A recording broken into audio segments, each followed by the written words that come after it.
আসসালামু আলাইকুম রহমতুল্লাহি ওয়া বারাকাতুহু। দুনিয়াতে সব মা এক রকমের হয় না। কিছু কিছু মা আছে, তারা সন্তানের জন্য পারলে মনে হয় কলিজাটা বের করে দিবে, এরকমই পরিস্থিতি হয়।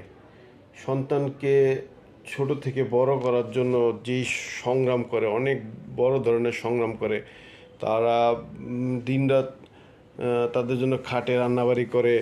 তারপর আবারও সন্তানকে সব বিষয়ে পরামর্শ দেয় যে এটা করো না, ওটা করো, ওটা করো না, ওটা করো। এমনকি সন্তানের জন্য তারা দিনরাত কষ্ট করতে করতে হয়রান হয়ে যায়।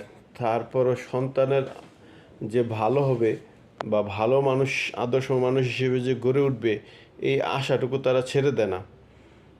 আর আরেকটা খবরে দেখেছিলাম যে সন্তানের সুখের জন্য এক মা সে পর্ন ভিডিও করে। যদিও পর্ন ভিডিওটা সে টাকার বিনিময়ে করে, কিন্তু এর দ্বারা হয়তো টাকা পায়। কিন্তু মহিলাদের পর্ন ভিডিও করাটা অনেক কষ্টকর বিষয়, যেটা অনেকেই জানে না। অনেকের জানার ক্ষেত্রে এই সমস্ত বিষয় হয়ে থাকে।